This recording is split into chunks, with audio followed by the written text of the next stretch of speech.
Good afternoon, everyone, and welcome to the webinar. Today's topic is real-world applications, how eDNA is driving environmental monitoring.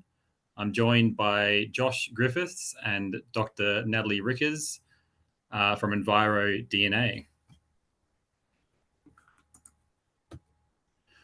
I would first like to begin by acknowledging that we conduct our work across this great land, and for that privilege, we would like to thank the traditional owners. Hydroterra respectfully acknowledges the Boonwurrung people of the Kulin Nation, where we are located today, and we pay our respects to the elders past and present. Josh Griffiths has over 20 years experience in the field surveys of Australian fauna. He's a leading expert on platypus conservation and has more than 15 years dedicated to their research.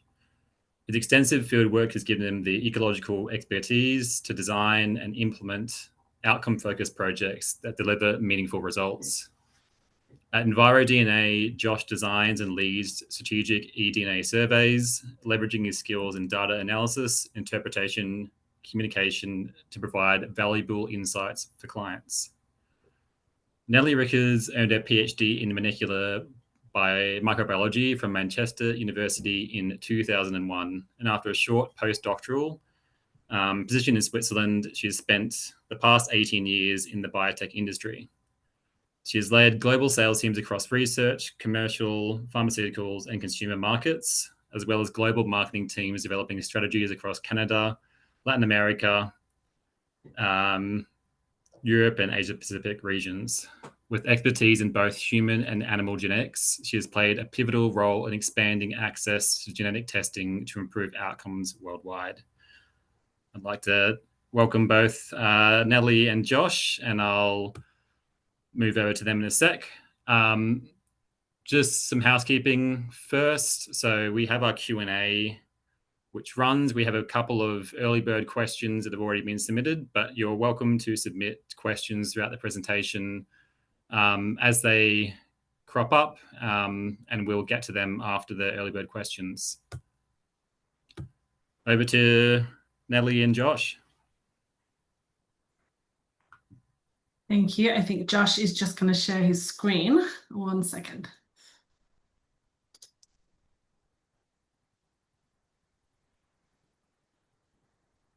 Hopefully that's running now. Is that? Yeah, we can see the... I think just need to share the other screen. So it's just...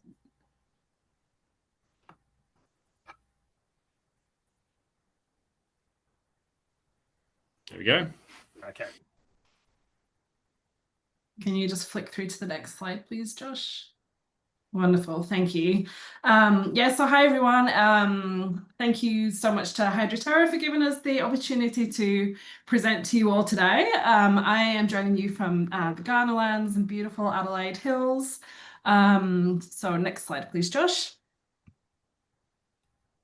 So before I dive into who EnviroDNA are, I guess I wanted to talk about, first of all, some of the challenges of measuring nature. So as everyone knows on this talk today, challenging nature, measuring nature comes with its challenges, which include things like measuring a wide range of populations across many different habitat types, ecosystems that are constantly evolving and changing over time.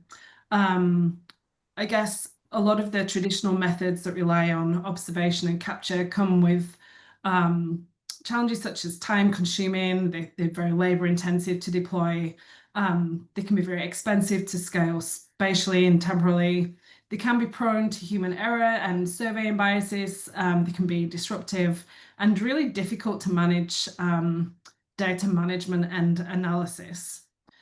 And so if we go to the next slide, I wanted to talk about kind of how EnviroDNA really aims to change the way that we would monitor nature.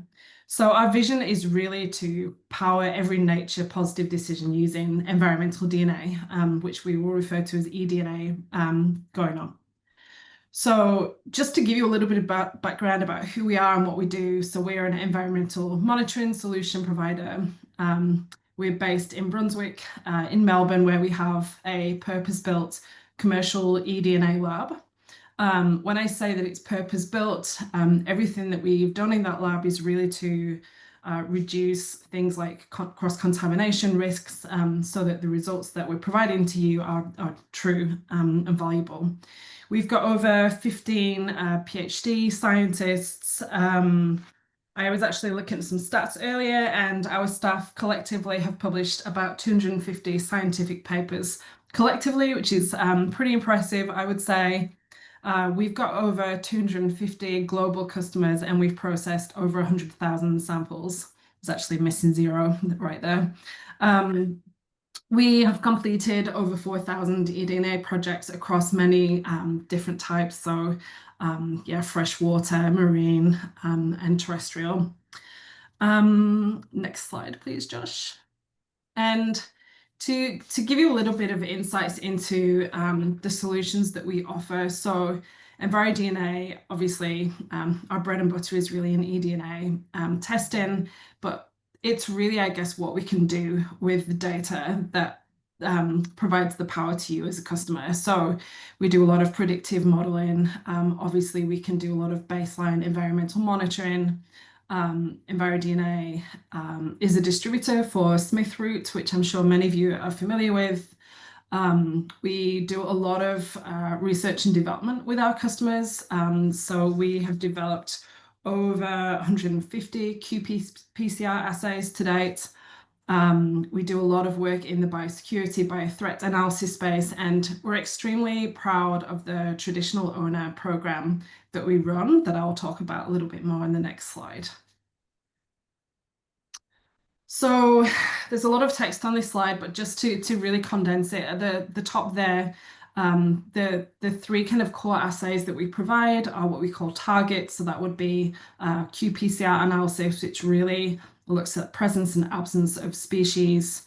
Moving along, if we then think about meta-barcoding analysis, we offer what we call screens, which are targeted assays that were developed to target specific groups of taxa.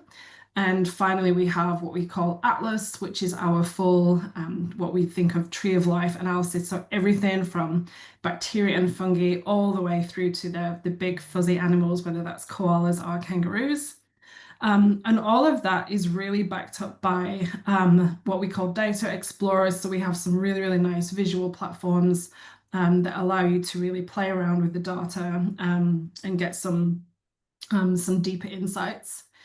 And so really thinking about some of the use cases for eDNA and some of the other fields that we work across. So at the bottom of the slide, they're working left to right. We do a lot of work in the natural capital accounting space. One of our biggest customers is the Burnett Mary Regional Group, who have worked with us for several years now to develop their natural capital accounting program. We do some work in the contamination tracking space using a product that we call source DNA, and this really enables you to look for things like indicator bacteria from human or livestock that enable you to look for likely sources of contamination. Our traditional owner program is a program where we have now formally trained over 19 traditional owner groups around Australia in things like project design, eDNA collection, and to date we've got about 27 groups that are engaged in First Nation-led surveys across Australia. And yeah, it's something that EnviroDNA is really, really proud of and is definitely a growing area for us. In addition, we've worked across some really cool citizen science-led projects. So for the last couple of years, EnviroDNA has partnered with the Odonata Foundation in a program that we call GAUS. So it's the Great Australian Wildlife Search. That is really a citizen science-led project where we have mapped, for example, a lot of the Murray-Darling Basin. And again, it is ongoing. We're currently kind of planning the expansion of that project for the next few years. And then our platypus monitoring, I'm going to leave Josh to talk about that. He is one of Australia's leading platypus experts. It's what he loves to do, and so I will leave him to talk about that. Next slide, please, Josh. So our clients are really across a very wide range of different industries. So we work a lot with local councils, state and federal government agencies. Obviously, we do a lot of work with environmental consultants, conservation organizations, right through to extractives and mining and the energy sector. So yeah, we're really focused across a broad range of industries. And then I'm going to hand over to Josh from here. Thank you. Thanks, Nat. That's a really good lead-in, because hopefully the case studies we provide is going to give examples of each of those different areas. Welcome, everyone. Thanks for joining in today. I'm coming to you from Gunai country in East Gippsland, where I'm lucky enough to live and work mostly these days. As was mentioned before, I'm actually a wildlife ecologist, so I'm not a geneticist, I'm not a molecular biologist. I've spent a couple of decades chasing critters around Australia, catching, being bitten by them, being pooed on them. And it's what I love to do. But it also gives me a really unique insight as to, how things used to be done and now how we can do things with eDNA. And really, I guess my role at EnviroDNA these days is mostly around taking the complexity that happens in the lab and being that conduit between that and you guys as the end users to really translate things and help understand things and how you can apply it most effectively. eDNA is an incredibly broad tool. It can be applied across a range of different areas. Obviously, I can't cover everything today. So really the goal today is to give you a bit of background knowledge around what eDNA is, and particularly the two different types of analysis, which I'll focus a little bit on, but also some real world case studies and really to get you guys thinking about, this is a new tool that you can use. How can you apply it in your ecosystem, projects, environment, whatever it might be, and really to get you start thinking about it. And ultimately, if you do have questions or ideas, get in touch with us and we're happy to, chat things through and work out what's the best approach. Okay, so going right back to the start, because I'm not quite sure exactly where everyone's knowledge around eDNA is, but what is it to start with? Well, basically there is DNA everywhere. Probably everyone has seen a CSI type show where the detective goes in and swabs the crime scene and looks for DNA so that they can identify the culprit. Essentially, we're doing the same thing in the wildlife space. A little bit different. We're looking at quite fragmented and graded DNA. So we look at only very small sections. So we can't identify individuals, but we can identify species or taxa through those tiny traces that are left behind in water, in soil, left behind on branches or flowers, whatever it might be. And I'll quickly rush through this because Nat covered a lot of this, but we all know that traditional techniques have limitations. They can be really effective and they're really great in certain situations. And there's certain data that you can only get from traditional techniques. But of course, they're very time and labor intensive. That means they're expensive for the end user. And it also really limits how often, how frequently, how widespread we can implement these things. So really, it just limits the amount of data that we can get. They can also have some significant biases, either because of where we're able to survey or the conditions you can survey under, or simply just the amount that you can do. And they can also be really low sensitive in detecting your target critters. I've certainly spent many nights out there trying to catch platypuses in areas where I know they occur. And if they're in low abundance, I might only catch one every 3 or 4 nights. So it's a lot of effort to basically get a 0 result in the end. And of course, that means we lead to false conclusions in that the animal or species is not present when it really is. These kind of things are really critical for things like impact assessments, where we're looking for threatened species to get those approvals. So we want techniques that are highly sensitive and give you high confidence that you can detect those species if they're present or not. Can also be really difficult to trap certain species, either because of their behavior or ecology, or they're simply cryptic. And certainly identifying species, particularly at early life stages. So small fish can be really difficult to differentiate between certain species, or frogs at the egg and tadpole stage can be difficult to identify unless you've got really specialty knowledge and sometimes even specialty equipment as well. So eDNA really circumvents a lot of these issues and means we can do things at the kind of scales that have never been thought about before. And hopefully I'll give you some examples about how it can be implemented in that space. And really, even though I guess a lot of people think about eDNA in aquatic systems, and it's very effective in those systems, there are countless studies talking about how sensitive and effective it is, but essentially there's DNA in almost every system. The challenge is often just finding it. So it becomes a sampling problem rather than an analysis problem. But you can collect samples. We can get DNA from air now, which is really exciting, and I'll touch on that at the end. Certainly in marine and aquatic systems, it's really well established and widely used. We can look at things like soil biome as your measure of ecosystem health. Certainly looking at scats. So in terrestrial systems, things like our invasive predators are incredibly effective at collecting DNA from a range of our, unfortunately, native species often, and leaving us little samples that we can analyze. So looking at scats either to identify the owner of the scat or what they're eating can be really effective. And then even looking at things like using light traps or pitfall traps to look at invertebrate diversity, or even looking at the gut content of predatory insects. So things like mosquitoes and leeches, again, they're acting like those terrestrial predators. We can see what they are preying on in those sort of hard to reach or hard to survey environments. Things like really dense forests. I've seen studies where people are using mosquitoes to look at things like arboreal marsupials in those dense rainforest areas. So really, at its basis, eDNA projects are really simple. We go out, collect the sample, comes to us, we do the analysis, results at the end with reporting and then data analysis. Of course, survey design is really critical, and we do need to think about things a little bit differently. We shouldn't just be using eDNA in the same sites and manners that we've used previous techniques. So as with any project, having a rigorous survey design that's going to meet your objectives is really important. But basically, we have a range of easy to use, really simple eDNA kits that you can use as yourselves. We've had citizen scientists using it, traditional owners using it. So generally, the collection of samples is relatively simple with a bit of basic instruction. And then, of course, the samples come to us.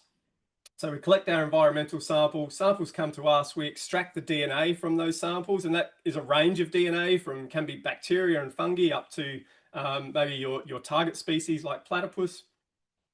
And then I guess what I really want to focus on here is those two main types of eDNA analysis, and Nat touched on them before. So first of all, we've got our qPCR analysis. So this is often called a single species or target species analysis, where you're collecting your sample, we extract all the DNA, and then we have specific assays that have been developed that target a particular species of interest. So these have genetic probes that target a gene region for that species that is unique to that species. So they need to be really carefully developed and validated to make sure that they're not going to cross-amplify with other species.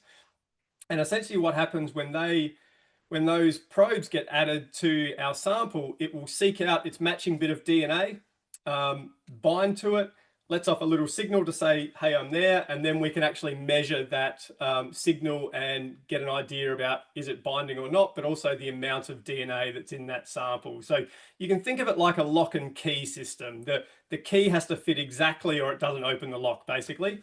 But the information that we get is that the lock opens or it doesn't. We don't get information about, why the key doesn't fit or anything like that. So really effective, can be really quick turnaround and very cheap to use to get good information on a single species. And then, of course, we can map that distribution, presence and absence across the sites that you looked at. And we can do this at landscape scales that just haven't even been considered before because of either cost or logistics. The second method is the DNA metabarcoding. So the collection of samples and the DNA extraction remains pretty much the same, but then things diverge quite a bit. So instead of a species-specific assay, we use more general assays that have general primers that will bind to a region of DNA that is common across that taxonomic group. So all of your vertebrates, all of your fish, they all have this sort of conserved region that the primers will bind to. And then we actually it goes through a sequencing process. So we get the DNA sequence that sits in the middle of those primers. So generally it's a fairly short sequence, around 100 to 150 base pairs. And we'll get millions of these reads back across samples. And then, so we get these lines and lines of code. At that stage, we don't actually know who they belong to. They are just lines of code at that stage. And then through our bioinformatics process, we can take those sequences, compare them to a reference library of known sequences for our species, and then say that our dark green sequences here belong to platypus, our pale green is some sort of fish species there. I can't identify it at this stage. We've got a decapod and also a frog there. So we can get multiple species from within that taxonomic group, and that can be as specific as decapods or fish, or we can look at vertebrates or invertebrates. The further down we go, the taxonomic chain, when I say down, the smaller organisms, the more diverse organisms like macroinvertebrates, and then down to fungi and bacteria, the reference library becomes a lot more patchy. And so we will identify things to the lowest level that we can. So with vertebrates, we get most things down to species. I think about 80% get down to species level. But otherwise, we'll get things down to genus or family. So we're still getting that measure of diversity, and we get an idea of what's there. It's just not always down to that species level. Okay, so let's look at some real world examples here. So I'm going to cover off on most of those different areas that Nat talked about earlier. I'm really focusing on those biodiversity data that we're generating here. You could substitute single species in just about any of these cases. But the biodiversity data is what's being used by probably the vast majority of people these days. And it's where the eDNA value sort of really, I guess, is multiplied, because you're getting data from a range of different species. And probably more so, instead of identifying individual species, the value is probably more in that biodiversity data and looking at things like species richness to understand ecosystem health and changes over time. So this was mentioned before, the Great Australian Wildlife Search. So this has gone through several stages so far. This is a really good partnership led by ourselves and Odinata, but it has a range of different project partners, funding partners, and really, I think 90% has been driven by citizen science. So this has been a fantastic project to be involved with. The first stage we did was focused on Victoria. And essentially, we looked at sampling sites across the state, almost 2,000 sites, close to 4,000 samples analysed. And we did actually look at platypus specifically for this. This was our flagship species, as you can see by the logo there. Really critical to get that community engagement and interest to have that flagship species. But really the value was then looking at those samples for our broader vertebrate biodiversity. So we're getting a range of data from, you know, fish and frogs and even terrestrial species living around our waterways. The critical thing about this was that we weren't just sending people out to sample randomly. The early stages, we partnered with a group at La Trobe Uni to design a really rigorous program stratified by, excuse me, stratified by a range of different environmental variables that we know are important for waterway health. And then also importantly, like when you talk to citizen scientists, they often want to go to these really pristine areas and sample in those areas. So our sampling sites were distributed across a range of different types of waterways, large and small, different habitat types, different land uses, and also different ecosystem health. So we got those really poor, degraded waterways, as well as our sort of pristine ones. And that's really critical to understand the different impacts of those environmental variables. So you've got that comparison. So it was really strong on the science part of citizen science, which often gets left behind. Bit of a summary of the results. So this is just from the Victorian program that we did back in 2021. Over 200 species recorded, including 30 threatened species. And for some of these, we're actually getting new detections in areas that they weren't either weren't known from or hadn't been seen for a number of years. You can see the sort of range of different taxa we detected. So obviously we're doing water sampling here, so it's mostly targeting aquatic species and it's really good at detecting that. But we also found a range of different terrestrial species, picking up things like greater gliders, some of our endangered bird species. So those things that sort of live and interact around waterways as well. And this was so basically we mapped a lot of these species at a state level. So for me, as a platypus ecologist, being able to look at a species that's very widespread but dispersed is incredibly difficult to do with any other methodology.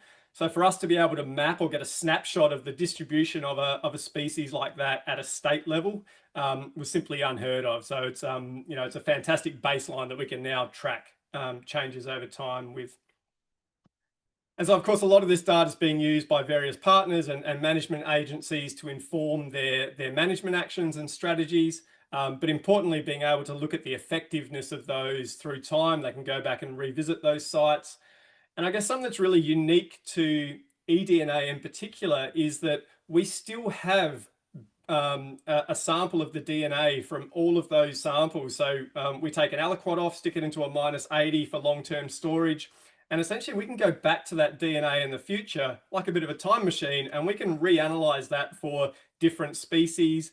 Or if there's been like a disturbance event, such as a bushfire, we can actually go back and get pre-fire data from those sites in those relevant areas, which we simply can't do with other techniques. So you get that really good before and after data set, which is incredibly much more effective at detecting change, where often we're just going back after the event and looking to see what might be different without any previous data to compare to. Particularly at the moment, there's a big focus on macroinvertebrates, particularly with our partner Melbourne Water. We know macroinvertebrates have been used for years as an aquatic ecosystem health metric. We're now working out what are the different sort of indices we can use from our eDNA data to provide something similar, and even looking beyond that into microorganisms, so we're getting a much more holistic view of what the actual biodiversity is now that we can quantify and measure those organisms, which we haven't been able to do before. Speaking of Melbourne Water, they've been a long-term partner of ours. Obviously, so Melbourne Water's remit is to look after the waterways in the greater Melbourne region. So there's 5 river catchments that they're responsible for, not only to ensure water that is available for us as humans, either for domestic or industry use, but also to preserve ecosystem function and integrity as well. And so they have a healthy waterway strategy that guides all their activities, and then they have a MERI system, which is what they have to report on each cycle. And so we've worked with them to develop now integrating eDNA into that program to monitor things like particularly the fish, frogs and platypus, which we know it works really well for, as well as some of their traditional techniques that they use complementary as well. But this has enabled them to be able to look at all of their catchment areas in a much more holistic way instead of quite targeted and sporadic approaches. So this was a really well-designed, sort of the gold standard of project design, where we're able to do an initial pilot study at about 300 sites across their area, take that data, do some of that sort of occupancy modeling that was talked about before, and power analysis to work out, well, what's the kind of survey effort that's required to be able to detect change in their species of interest across all of their different management units. So their 5 catchments are split up into 69 management units. They have to report on each and every one of those for all of their target groups. So fish, frogs, platypus, and they do vegetation and water quality as well. So eDNA targets that biodiversity thing, and really what they're looking for is rigorous design and robust data to be able to detect that change over time and really inform where do they need to invest their money, and importantly, are they getting good return for effort, which is becoming more and more important for investors, in this case the Victorian public, so they know what's effective and what's not, and they can then use adaptive management to change things as they go. So we sampled over about 2.5 years. It was roughly about 2,000 sites that were visited on multiple occasions.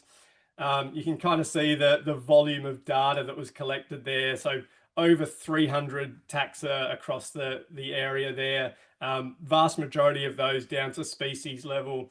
And again, providing new data where they, in areas where they either haven't been able to survey before, or haven't been able to detect certain species through their traditional monitoring for sometimes decades. So that's been really exciting.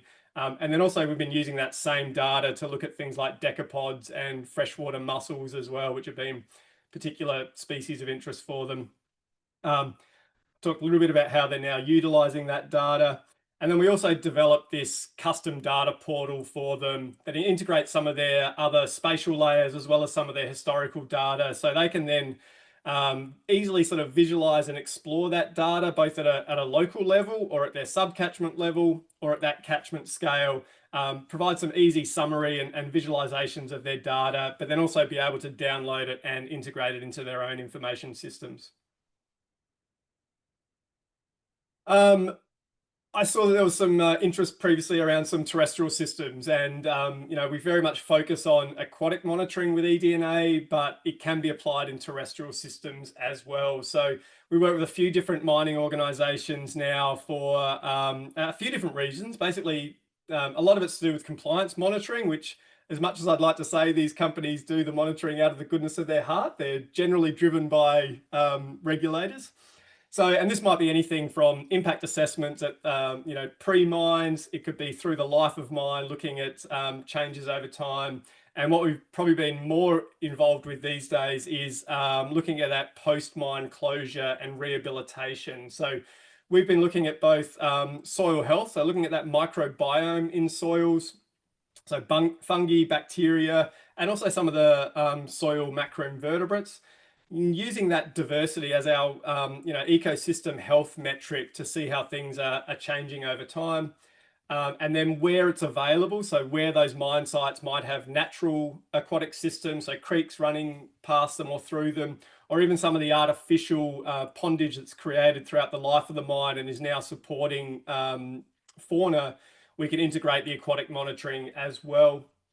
So we've been doing this now for a few years, integrating with some of their other monitoring systems, so some of the physical and chemical monitoring they do with their soils, to really inform, both meet their compliance requirements, but also think about what needs to happen post-mine closure, what are the kind of activities or strategies that they need to be looking at for rehabilitation, what that post-mine land use might be used for, depending on what's there at the moment. And we can compare it to things like control sites, so nearby sites that should have, say, undisturbed or natural systems that the mine site would have been, as that target comparison that we can then measure against. And of course, so we've been doing this at a few different mine sites, but it's easily scalable up and down, you know, and using consistent techniques across their mines throughout Australia and across the globe as well. Oops. So this is an example of one of our traditional owner programs. So yeah, this is something that we've been developing now and continuing to develop. It's certainly not a completed, I guess, service at the moment. We're constantly learning new things and getting feedback from the different groups, but something we're really proud of and really keen to expand. Really, it was an opportunity for, on the back of some of our early citizen science projects, we very quickly realized that we can generate some really good, rigorous data from people that don't need to be, you know, trained extensively. You can have very limited experience and very simple equipment. And so we had some interest from a number of TO groups about developing baseline data on some of their significant cultural sites or new land that they're managing, or even marine systems that they're managing. So we worked on developing this traditional owner program, and it's really about upskilling these groups around, one, what eDNA is, and a little bit more in depth about how it can be used and how you can design surveys to meet certain objectives. I guess key part of it is demonstrating the sampling techniques and making sure that they're really across what needs to happen, and so they can make decisions out in the field based on what the conditions might be like.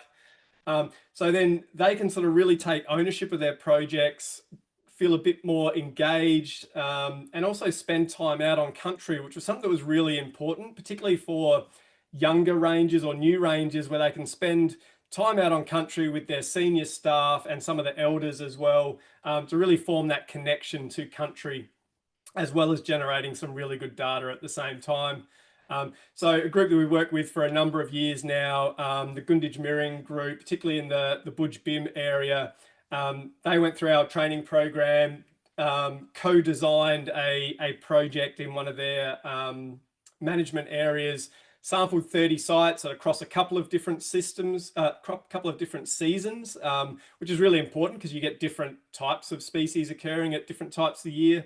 And this was really to generate that baseline biodiversity around what's in their area, but there was a real key focus on some of their culturally significant species, in this case, particularly short-finned eels.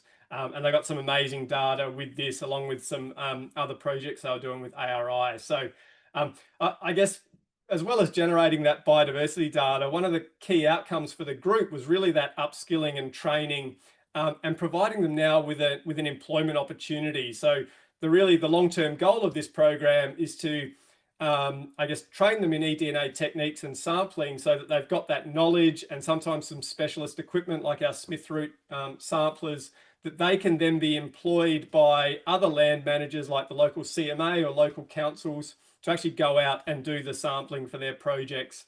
And it provides another employment opportunity for them in the future. And it's really exciting. We're actually starting to see that come on board with a couple of our groups that we've worked with for a few years now.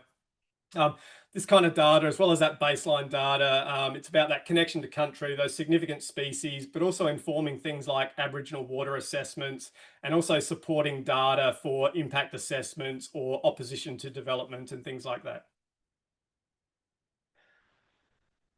Slightly different approach. So Nat mentioned the source DNA before. This is really, so it's using a combination of our techniques, so both qPCR and metabarcoding, and it's really about identifying the biological source, but also the physical source of contamination. So we can look at general bacteria and pull out key indicator species, or we can get quite specific and look for, species-specific Bacteroides, gut bacteria, and utilize that data to identify where are our problem areas. So are you getting high bacterial loads in areas? What's causing it? So what are the species that it's originating from? And then also tracking that over time. So once something's been implemented, either a sewage leak's been fixed, we can see how effective that's been and how it's declined over time. Again, we created a custom app for this so that you can easily sort of visualize where those bacterial hotspots are. You can filter that by various groups to pull out your key indicators. And then you can also look at these different spatial and temporal trends. So this is just a couple of sites that were monitored over a few different weeks, and you can see the changes in that bacterial load, as well as some of the key indicator species as well. So you can try to identify what's causing that. Is it actually a human bacteria? Is it from livestock, wildlife, and so on? So slightly different application for eDNA, but something that's been really effective. And then natural capital accounting. So this is an area that's growing fairly rapidly.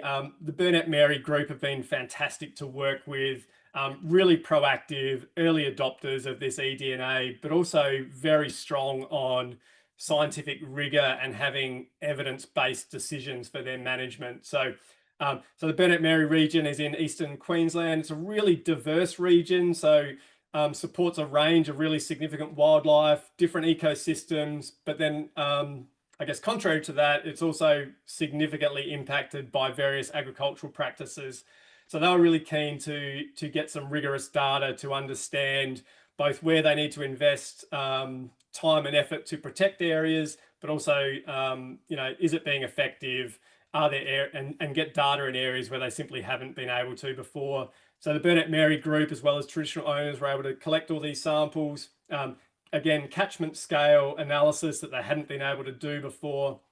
And so we got some really great both biodiversity data across that region, but then they're also able to pull out some of their key species like platypus and white-throated snapping turtles that are really significant and of high interest to the community as well.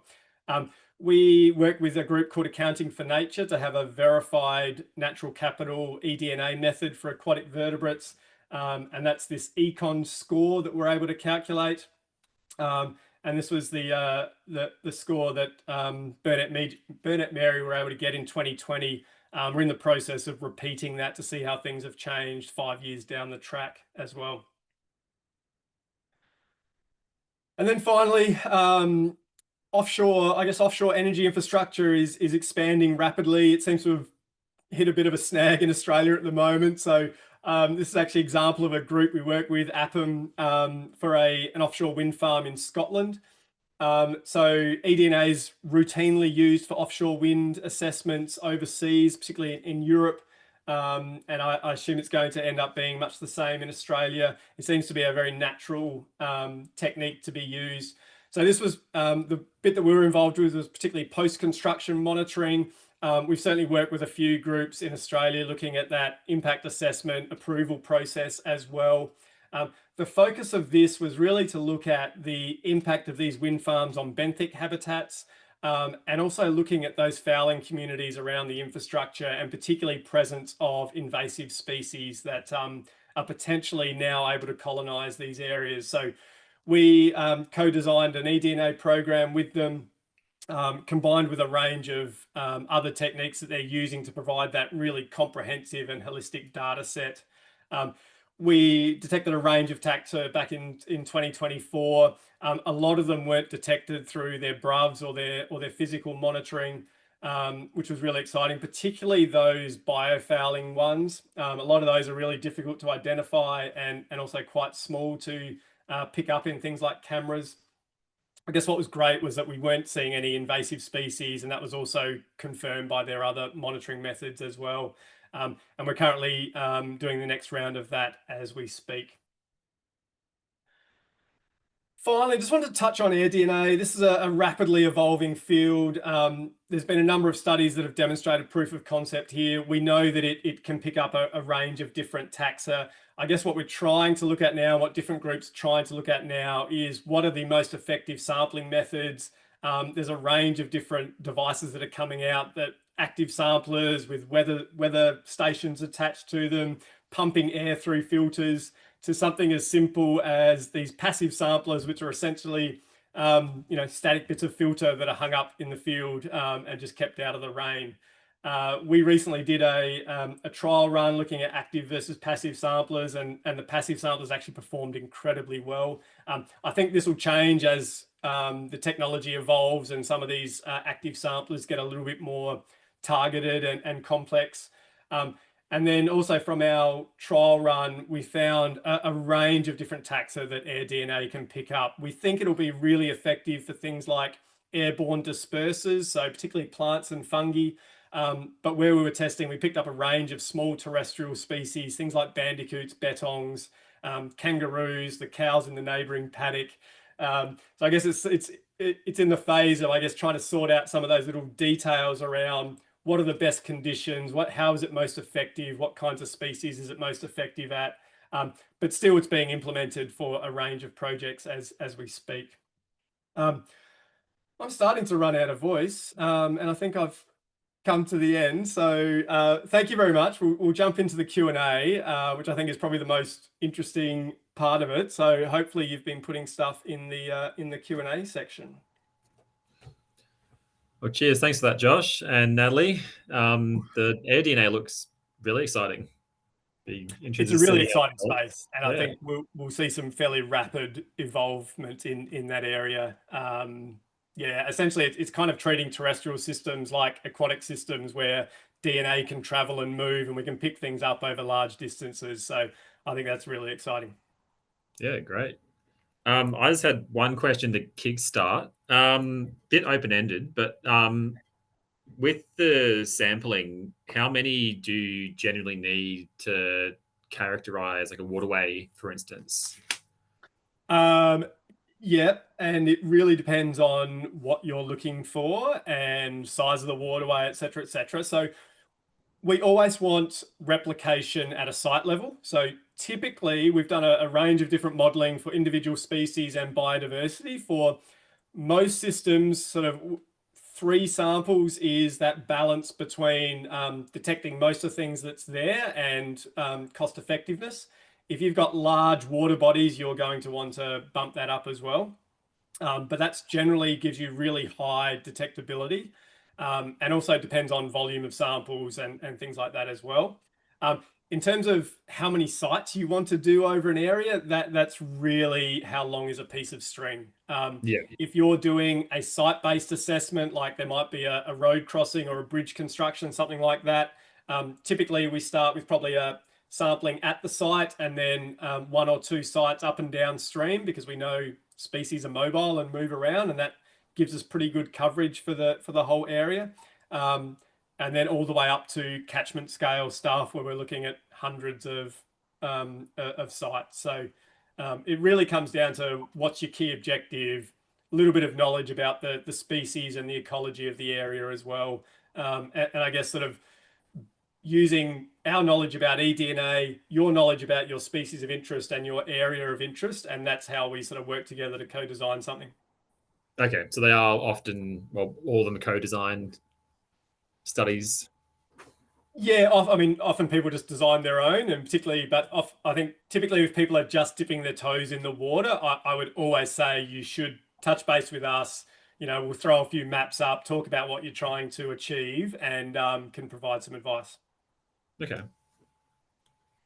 Well, thanks for that. We'll move into early bird questions. So first one, eDNA air filters, how effective are they? And are they more effective for some species over others?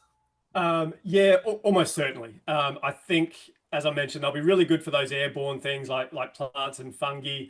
I think they'll be, and then I think they'll be less effective if you're looking for, say, terrestrial reptiles. They tend to not shed much DNA. I was actually really surprised with our trial that we did in a fauna reserve, the amount of terrestrial mammals that we were picking up. So, and I think these are some of the things we're still, not just us, but groups around the world are trying to quantify a bit better as to what are they picking up better than others? What are they missing? What kind of conditions are affecting them? So things like rainfall, wind direction, humidity, I think all height of your sampler. There's all these subtleties around techniques that are going to continue to be investigated. I think proof of concept is already there. We know that it can detect DNA. I think it's just those subtleties and yeah, trying to put some figures and quantify some of those detection rates, which will take a little time. But every time we deploy something, we're learning something new. Yeah. Okay. What are the opportunities / limitations for using the eDNA to assess soil biodiversity in terms of the soil health? Look, I think it's a really natural application for eDNA. I think particularly as our taxonomic skills are rapidly disappearing, the ability to look at those microorganisms that we simply can't easily go and catch and count is often ignored. I don't know much about the soil health space myself. We can easily sort of identify, quantify the different types of bacteria and fungi in those areas. I think probably the next step is working out what are those ones that are critical, those different functional groups that you want in different soil types. But in terms of being able to use eDNA to quantify, that's relatively easy to do. I guess it's just having that soil health knowledge to then interpret that data, which is probably the bit that we don't have internally at the moment. The other probably limitation is that you can't process large amounts of soil like you can with water. So we can filter water through a filter and process liters at a time. With soil, it's relatively small amounts, but then it's also easy to go and do the sampling. So yeah, that's probably where things are at the moment. All right. How can eDNA be used in an arid environment for species like plains rat that can be detected via fur samples or certain flora? So certainly fur samples are a great resource. If you can get fur samples, then great. We should be able to identify them fairly easily, depending on what else is present there. I would say things like your predator scats are actually really good to look at things at landscape scale. I'm not sure what they mean by the certain flora there. Is that potentially because plains rats graze on certain flora and we might be able to swab maybe the leaves or flowers to see whether plains rats have been there? That's certainly a possibility as well. But yeah, I do feel like things like owls, wedge-tailed eagles, cats and foxes, if you can find those scats, they're really good resources for that critical weight range mammals, which we're all very aware of. And it means you're covering large areas as well because these species just roam quite widely. So I find those predator scats are really good, and particularly for arid environments that are just massive. So that would probably be my recommendation. Of course, if you can get fur samples, that simplifies things dramatically. Yeah. Do you have a catalog of target DNA sequences? I think you've touched on this, that you can look at, including antimicrobial resistance? So yes, I mean, we on our website we have a list of the assays that we've developed for species. They're mostly vertebrate species, but we do have I think we've got a couple of viruses in there and some invertebrates as well. That's for the qPCR analysis. In terms of the DNA sequences that we can identify through metabarcoding, it's really just limited to what's available on public databases like GenBank, and there's thousands and thousands of them.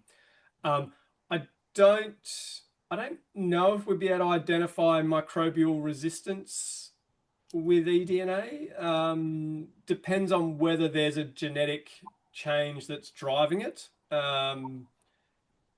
But I think I would recommend for the person that put that up there, maybe just get in touch with us and I'd get one of our lab gurus involved and we can chat things through from there.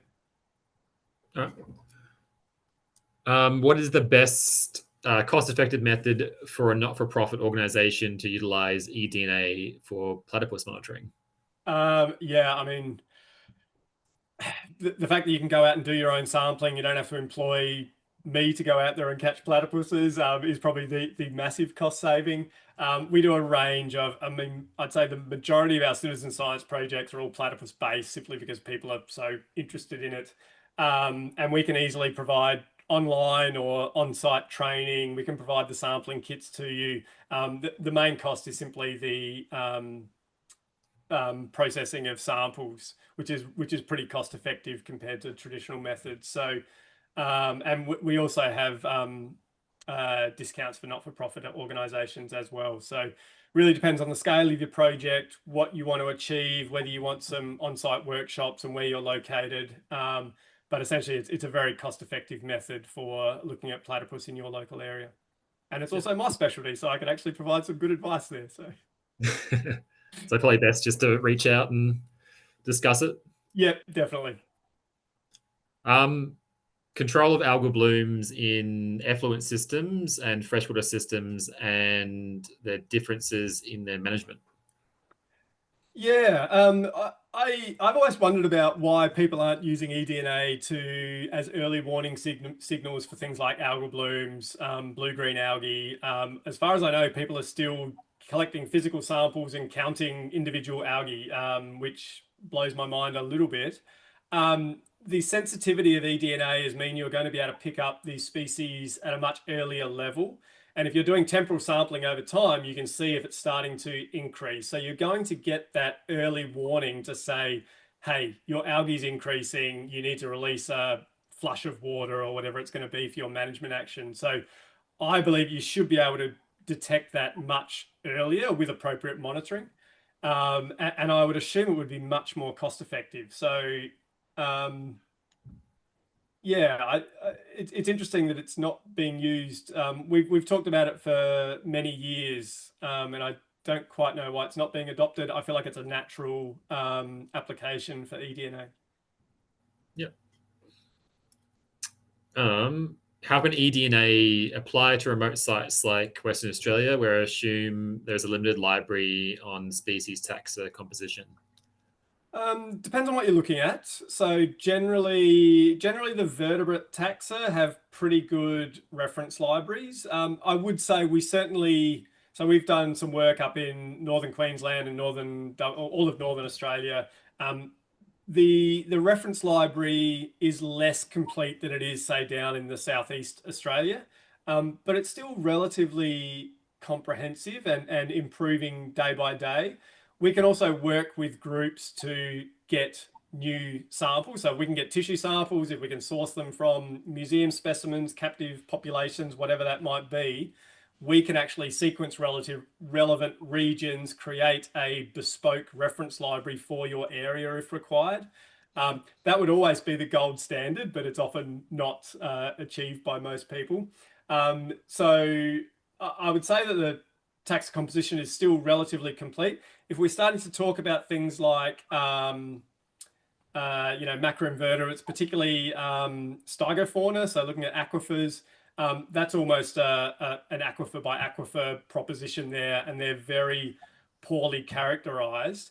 Having said that, we don't need to be able to identify things to get biodiversity metrics. We can actually use the genetic sequences as your biodiversity measure and just sort of look at the different number of, we call them ASVs or OTUs, the different number of genetic sequences that we pull out of samples.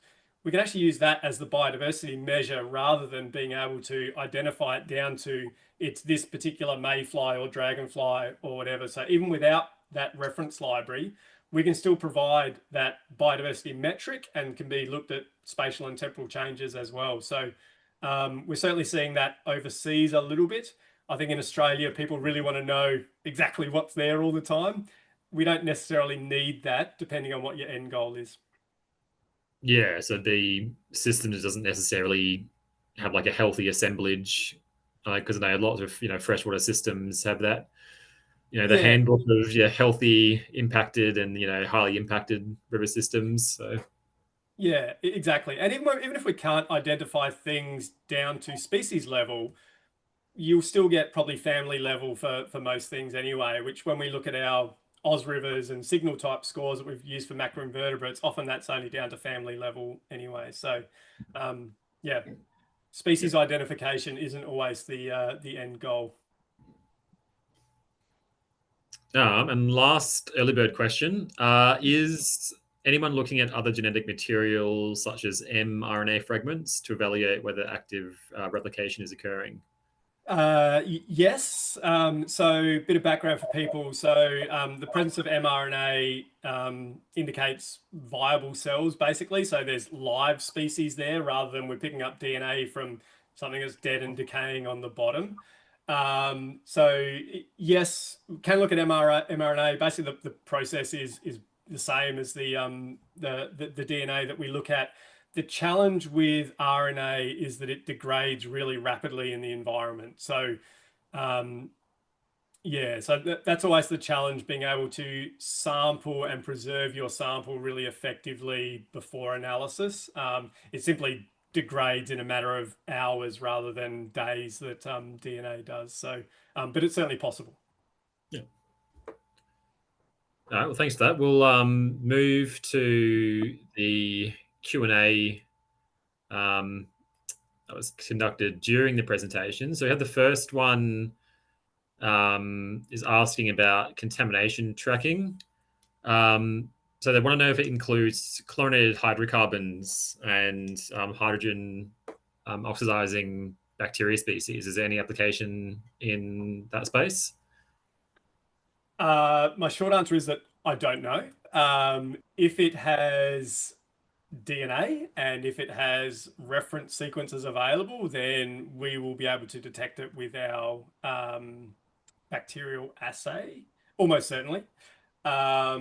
But I don't know much about those particular taxa, unfortunately.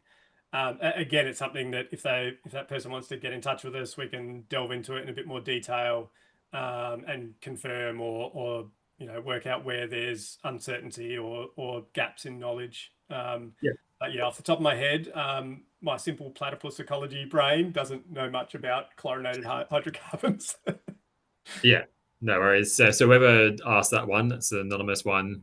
Yeah, if you want to reach out, can probably get more in depth in that one. We've got one from Dan Evans. Oh, this is just more of a FYI. BMT are currently using eDNA testing for the Ørsted's offshore wind farm project in Yes. Finland. Yep. I think we might. I think we're involved with that. Yeah. The Appen one we had a lot more data on, and it was completed. So that was my example. But yeah, it's great to see that starting to be implemented. I think they're also using things like BRUVs and other processes as well. But I suspect it will become fairly standard for offshore wind space. Yeah. Is there progress on being able to measure abundance Yep. in terms of aquatic vertebrates? Yes, we get this question extensively, probably every talk. So generally when we think about eDNA, it is extremely good at presence and absence, and that's generally how most people utilize it. We are able to quantify the amount of DNA for each taxa in our samples. It's more effective, it's more quantifiable with qPCR than metabarcoding, but we can get measures of it for both. Very roughly, DNA will often correlate with abundance. So it can be used, but there's also a lot of other things that can affect it. So as well as species abundance, it can be distance from source, it could be different life stages, et cetera, et cetera. What we tend to use instead of abundance, so particularly for things like platypus, where we sample quite widely, I use site occupancy now. So essentially it's another measure of, so abundance is essentially telling you how healthy a population is. Site occupancy is telling you the same thing in a slightly different way, but at a different scale. So it's typically at a subcatchment or catchment scale. So it's just a slightly different way of thinking about it. And it's kind of, why do you want to know abundance? And generally it's about population health, or to be able to track things over time. So we just look at things slightly differently and can use different metrics. But yeah, probably we just need to change our thinking a little bit and stop being so focused on abundance as a measure, and think about what that's actually telling us as an endpoint, and whether we can use eDNA in that same space. So hopefully that was a bit of a circular answer, but hopefully that helps a little bit. Yeah, and be impacted by like how homogenized the like sample substrate is as well, like between like your air, your soil, and your water. Yeah, definitely. And I don't think you could directly compare between different systems, but certainly along a waterway, you could, use it as an abundance measure. So particularly if you look at, say, and we've used it for things like carp removal processes, where we can sample across particularly a closed system like a lake or reservoir, quantify the amount of carp DNA, go through the removal process, measure it afterwards, and we had about I think it was between 80 and 95% reduction, which was amazing. But they're not completely gone, so that was the bad side of that. Yeah. How long does DNA persist across the various environments, like freshwater, groundwater, oceans, terrestrial? Yeah, bit of a challenging one, and I'm going to hedge my bets here and say that it varies a lot. Generally in aquatic systems, most of our sort of lowland river systems, it's sort of in a matter of a few days. So anything from a day to about a week. It can persist for a bit longer in those sort of colder highland streams, and travel a bit further.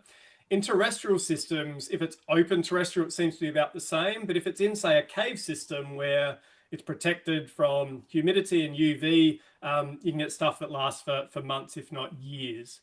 So it does vary a lot. And part of that is probably related to the next question that I've just seen, is how far that it travels. So how long it persists is going to be very related to how far it travels as well. And again, in aquatic systems, it tends to be sort of anything from 100 meters or a couple of 100 meters up to about a kilometer.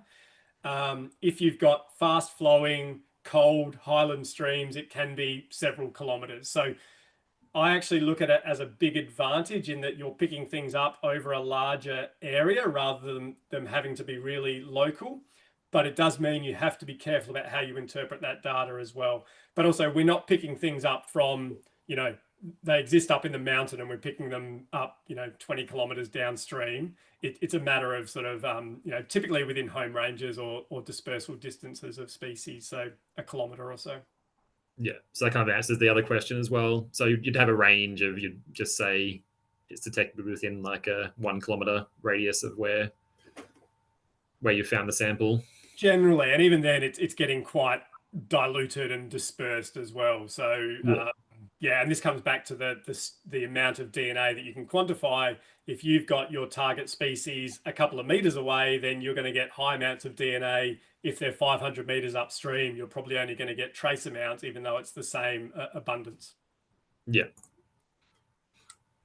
We've got one from Abel. Have you got any projects in marine environments to assess seagrass health? That's nodding.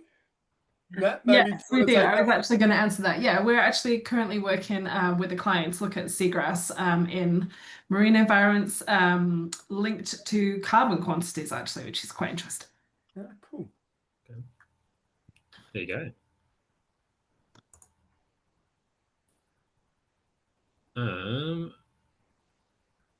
Is it possible to differentiate between individuals within a species? Generally not. So for a couple of reasons. So generally, once DNA is shed, it starts degrading and breaking down. So essentially what we find is little jigsaw pieces of DNA. So we're looking at very small segments of DNA. We also only look at mitochondrial DNA simply because there's far more copies per cell than there is for nuclear DNA. So the length of DNA that we're looking at does not give us capacity to differentiate between individuals. I have seen people basically trying to assemble whole genomes from those fragments. There's a horrendous expense, but also very limitations to that. The other thing that I have seen people do is being able to actually find whole viable cells from your environmental sample. And so once you've got whole cells, you can look at whole genome and look at individual level things. Again, it's in the realm of R&D and nothing that's going to be implemented on a probably most of our budgets anytime soon. So no, generally eDNA is looking at species identification and not individuals. At this stage, I would always say watch this space and things might change rapidly in 5-10 years. But yeah, essentially we because we're dealing with those fragments of DNA, we don't know which fragments belong to who. And so it's really difficult to be able to join them together and say, hey, this is all one individual. Yeah, so you'd have to have a sample directly from what you're measuring. So I will just, one thing we can do, which has been really exciting, is you can identify individuals from scats. And so we've been doing it for things like foxes and brush-tailed rock wallabies. So essentially you can swab the outside of scats and basically 99% of that DNA belongs to the owner of that scat. So you can identify individuals with that. And we've been doing these really cool mark recapture studies, quantifying individuals and looking at their movements without ever having to mark or capture an animal. So you can do that from things like scats, but generally when we're talking about water, soil, our typical eDNA, no, we can't. We got one from Lucy Wood. Can you detect fire-dependent flora that's potentially been dormant for years?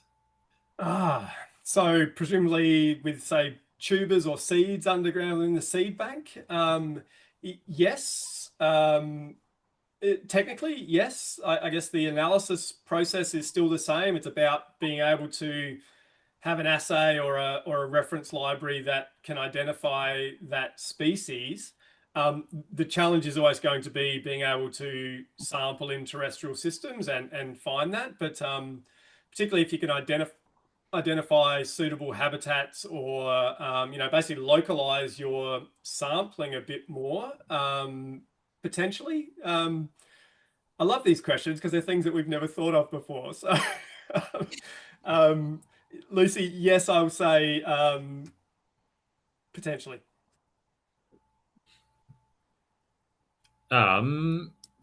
Is it possible to determine how long the DNA has been there? And would it still be possible to find DNA even if the species is not there anymore physically? Yes and no. So I guess people have been finding DNA from extinct species in things like caves for ages. I mean,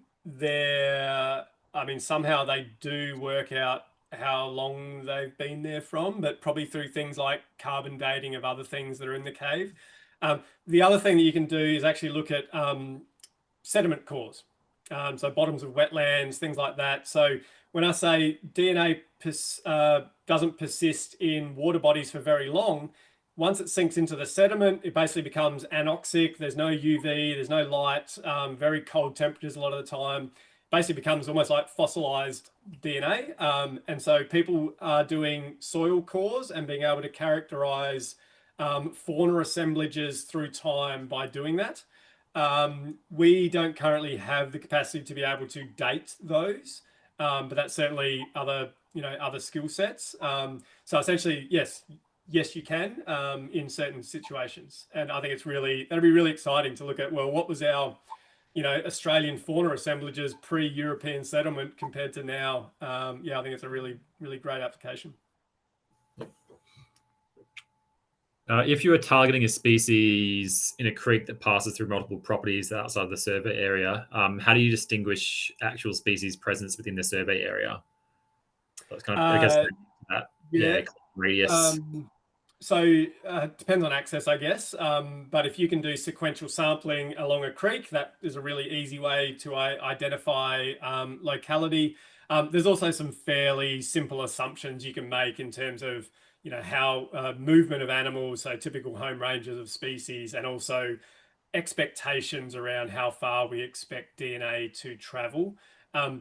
You're never going to be able to pinpoint something to, that species occurs underneath that rock or under that tree, but you should be able to pinpoint it within sort of several hundred meters of a creek. Yeah.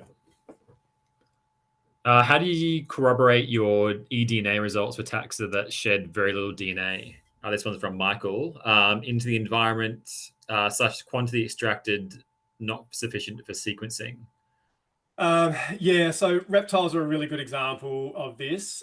Even turtles that, they're aquatic, we pick up aquatic species really well. We know that we certainly pick up turtles less effectively than, say, fish or platypus that are in that area. It seems to be a very reptiles, and things like crocodiles as well.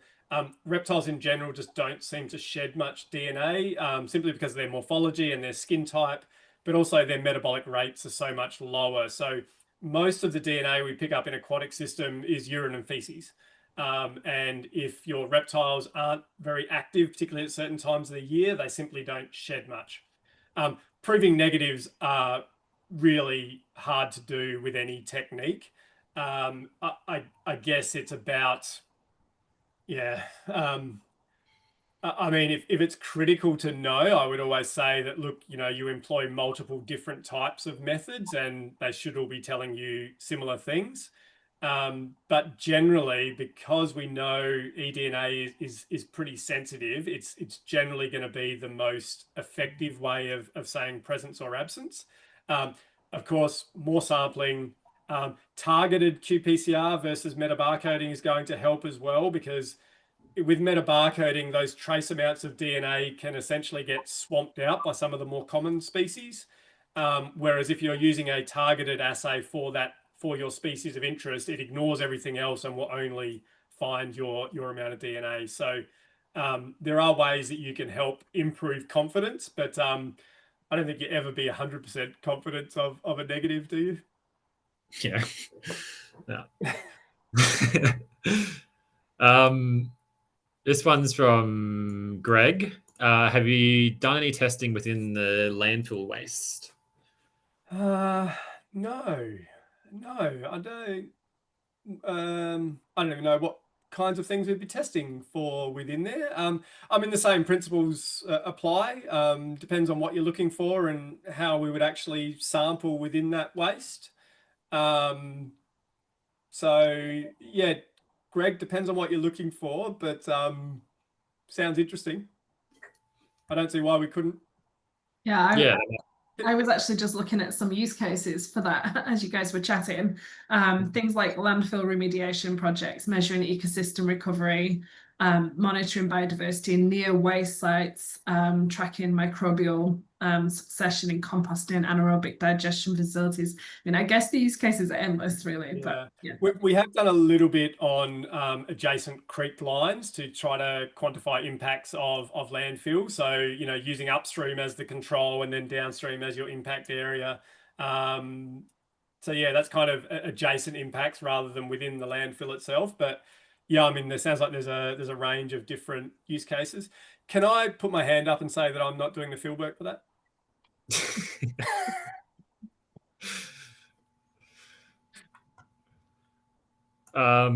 This one's from Andrea. Are you using any end-to-end protocol guidelines from sampling to sequencing slash qPCR to bioinformatics?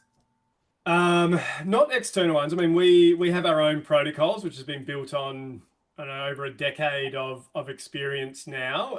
A lot of those are kind of taken from existing eDNA protocols around the world, and also where we can improve. There is no standardized eDNA protocols at the moment. I know a few people from our group are working with a larger working body to try to implement that. I think it's always going to be a little bit challenging, and whenever you create standardized protocols, they create limitations rather than innovation. I think we will see it, and they'll be applied in certain situations, particularly for things like, I guess, EIAs. There's going to be minimum requirements at stages. We would like to think that we've got enough experience and knowledge that our protocols are pretty robust.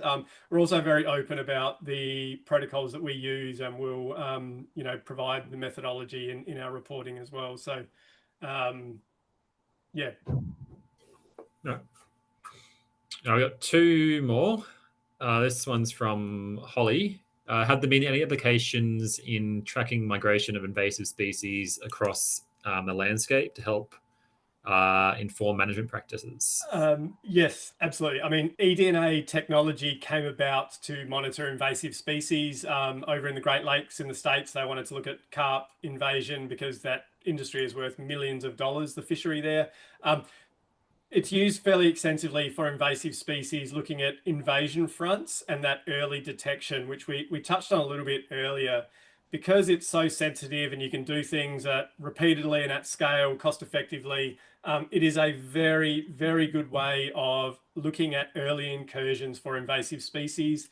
We're certainly using it for things like redfin, cane toads, mosquitoes, various newt in Melbourne. And of course, if you can get that early detection, you've got some scope of actually controlling and eradicating. Once you get that species established, it becomes a management. You're never eradicating things again. So yes, absolutely. It is probably one of the best ways to use eDNA. Yeah. And final one from Brent Davey. Could we use eDNA to track the thylacine?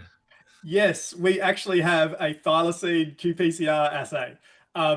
And they also, whenever we do vertebrate metabarcoding, they will show up if they're ever there. Unfortunately, we have done thousands and thousands and thousands of tests across Southeastern Australia, and a thylacine has not appeared yet.